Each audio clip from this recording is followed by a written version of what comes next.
Do you feel stress at work? Look at all that news you bring us from the city and the emphasis and the importance on your shoulders to get it right. Do you feel stress? Sometimes, mainly when I'm on air talking to you, Eamon, but the rest of the day is absolutely fine.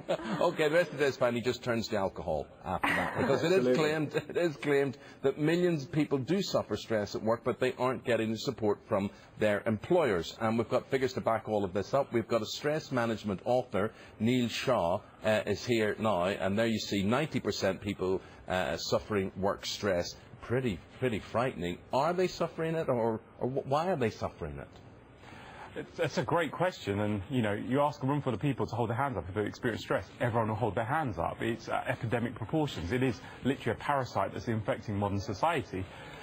The challenge is that the pace of modern life has increased massively. Yes. You've got your devices in your pocket. Devices are a curse now.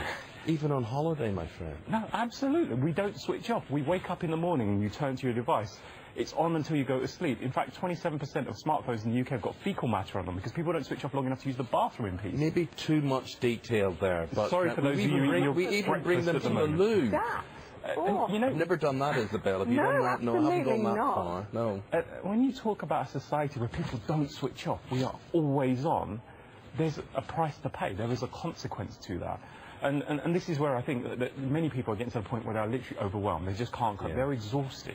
I asked Mark, it was actually a serious point to what I was talking to Mark about there, because I was just thinking last week, when I started out as a reporter in the 1980s, there was only so much time where you could be contacted. There were no mobile phones. You had to use phone boxes and hard lines and that sort of thing. Now you are never out of contact. It is a 24-hour society. Absolutely. And if you think of, of looking at it from a sports perspective, a 100-metre sprinter that's running a 100-metre race, and just before they're about to start, we whisper in there, we change our mind, we want you to run a marathon, 26.2 miles, at the same pace and the same intensity you're intending to run the sprint. It's not possible, but most people in modern life are pushing themselves harder and faster. And they're being pushed. 39% of them say they've been given too much work.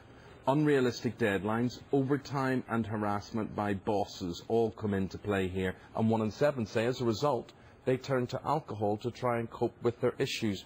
What is the answer? How do you deal with this, or is it just life, you've just got to suck it up? Well, alcohol is one of the common strategies we apply. The others, nicotine, refined sugar products, people turn to chocolate, biscuits, cakes, sweets, and caffeine. I'm pretty sure the Sky News studio wouldn't function if the coffee machine wasn't working. Yeah. But the challenge is that we're turning to stimulants. When you're stressed, your body's gone into the fight or flight state, you are stimulated already. Putting in additional stimulants, all it does is it fuels you to continue being stressed rather than breaking the state. This is so true. I am in a constant state of stimulation, and that is what is wrong. That is what's wrong, and you seek comfort when things you shouldn't. And then it produces this cortisol, the stress hormone, and that's really bad for your health. And is it true there are links to cancer and fertility problems? Yes, look, these are all the bad things. What do you do? Yeah, what do you do then to counteract it? And that's a great question, because ultimately... That's two great questions I've asked you there. Look at the pressure you're putting me under to come up with a third.